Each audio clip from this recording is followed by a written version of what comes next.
Welcome back. Welcome back. Again, you're listening to Whissel Weekends. It's always nice to kind of hear those commercials, that Kyle and the Whissel team have put together. I've mentioned this multiple times, but I'm sure some of you are listening to us for the first time. And I've known Kyle Whissel since he was 19, didn't have a real estate license. And he literally said, Jason, I don't think I want to do real estate. My parents did. They got divorced over it. Because it can be tough doing real estate, especially when it's husband and wife doing it together. Right. And, he was going to school here at UCSD, getting a marketing degree, and started doing some real estate with dad. And he got a $22,000 commission check. And he said, Jason, this is for me. This is for me. I think I could do this. And a year later, he goes, Jason, I think, and this is back like early 2000s. He goes, I think I can create the largest team ever in San Diego. And I go, dude. And he goes, what's that? I go, talk is cheap. Right. How many people, guys and gals, tell me that for many years? And Kyle now, per the Wall Street Journal, not 1 year, not 2 years, it's now like 5 years in a row. His team has done more transactions than any team in San Diego. And, I'm just excited to be part of it. And, one of his, newer agents, I don't want to say younger since Keith is not younger. He's not the youngest agent on the team. Oh, come on. But he's not the oldest agent on the team. The good news is you're not the oldest agent. Can you take that out? But Keith Bryan is filling in the hot seat as Kyle Whissel's out speaking across the country today. But let's talk about, again, who do we got here? Today I got a good friend of mine, Trevor Heglund from Edward Jones Financial. And one of the reasons I asked Trevor to come on the show today, a few weeks ago, he was sharing with me that he got a new promotion at Edward Jones, a lateral promotion, and taking over the #1 office here in San Diego. And I thought, man, that is a worthy accomplishment and definitely worth. Yeah, a round of applause for Trevor, for sure. Yeah. Real quick. Yeah. Oh. Not the #1 office. Oh, wait a minute. Oh, man. Number one location. Number one I just location. want to clarify here. And that's my opinion. Oh. And I'll explain that. Yeah, stay in the mic as you're All right. turning here. Sorry about that. That's all right. You're my bad. I'm a You're rookie. rookie with us in here. You're fantastic, by the way. You got a great radio voice. Yeah, I got a great radio face. They tell me Jason's, too. Yeah. My wife says you're so good on radio, honey. Yeah. I found my calling. You found your calling. Yeah, I agree. Exactly, Trevor. So let's talk about what Edward Jones is. Yep, absolutely. And why you think you have the best location, and a little bit about you.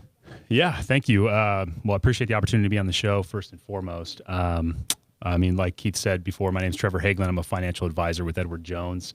I am the advisor in the Cardiff branch. The reason I say it's the best branch in San Diego is because it is literally on top of the water. So you guys take surf breaks at lunch? I can if I need to, but right now I'm in the hustle. I'm in the grind, so I'm not taking too much time to get out in the water. Yeah, if you want to make that fiance happy. Exactly, yes, yeah.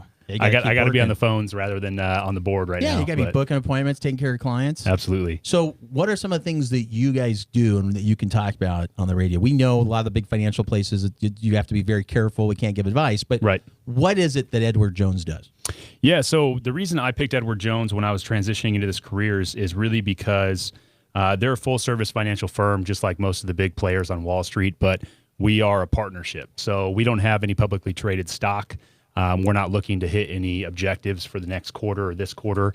We really make decisions based upon serving our clients in the best way possible, and then also just expanding our business and offering that partnership to more people throughout the United States. So we have over $1.1 trillion under management currently, and we just became, I think, the largest financial firm in terms of the number of financial advisors. Yeah, that's worthy of a round of applause. Jason hit the button. Yeah, I'm trying to figure. I'm looking here going, well, here's the one I wanted to hit. Find the number. Yeah, I mean, that's, the $1 trillion, And then we've been using this one forever, and that's kind of was the Trump sitcom, or not sitcom, but his... The Apprentice? Yeah, his Apprentice show. Mm-hmm. And then no one ever thought he was going to run for president. And then when he did, no one ever thought he was going to win.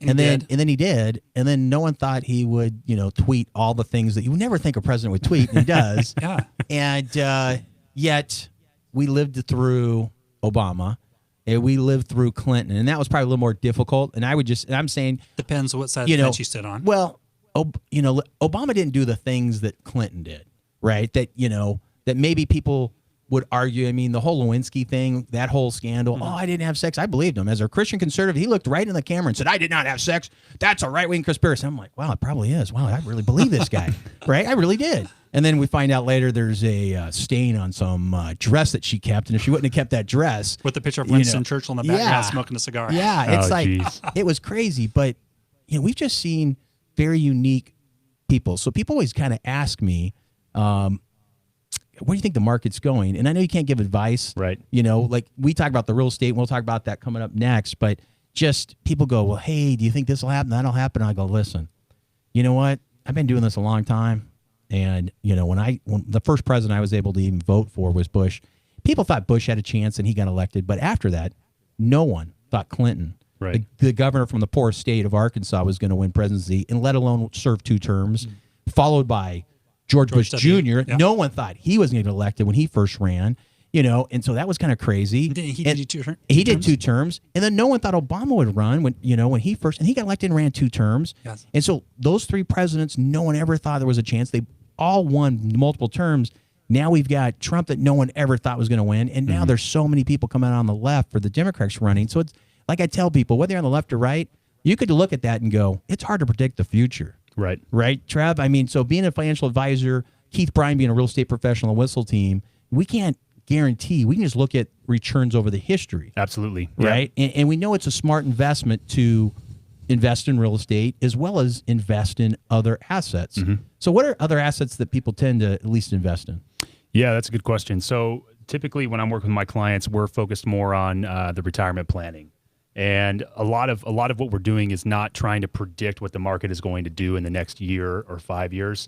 It's playing to the historical averages, knowing what it's done over time and understanding that it's an efficient market and it's going to continue what it does, no matter who's the president, no matter what world war is going on, no matter what event is happening in the world, the market is going to grow.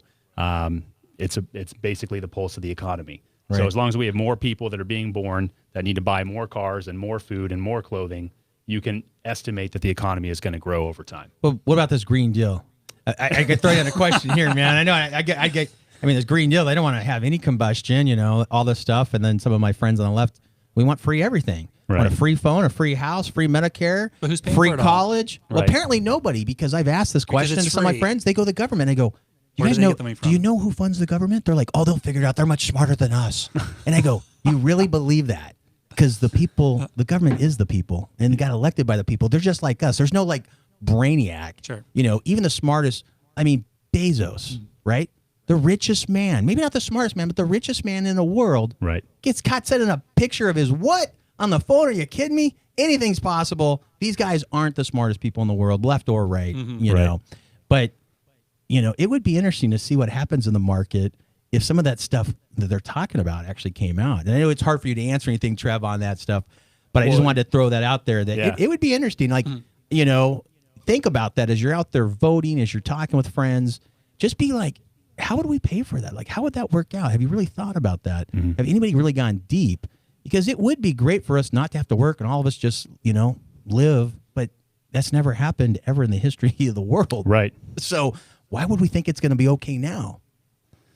Yeah, I mean, know. it's It's a good question. It's a good question, and it really, I mean, that's when you really get into the political talk of tax brackets and where the funding should go and everything like that. But if you're thinking about things from an investor standpoint, you as a person, Sure. you as a human that's trying to make sure that you're going to have a comfortable retirement and you're going to have more money tomorrow than you had today in your plan, you're just looking for the opportunity for your money to be invested prudently. If you're thinking that the combustion engine is going to go away, well, then you can invest in electric hybrid vehicles. Sure. Right? You can put your money where you think the direction of the nation's going to go, and that's the great thing about managing your investments and understanding what you actually put your money into and believe in.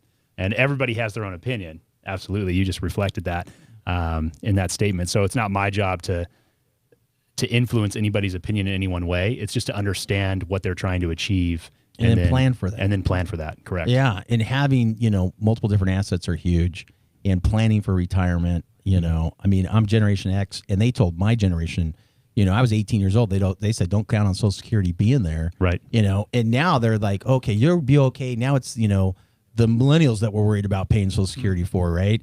You know, so it'll be interesting to see what happens, but you always have to have other investments, you know, even outside of your company, right? Even if you have a 401k, even if you have a pension, you should have some more additional assets. Absolutely. So some of those instruments would be what, an IRA, if you're self-employed, maybe a SEP IRA. Yep. What are some other just basic things that, Trevor, that, you know, just in general, that people should be looking at and seeking somebody like you for advice and or others in the industry?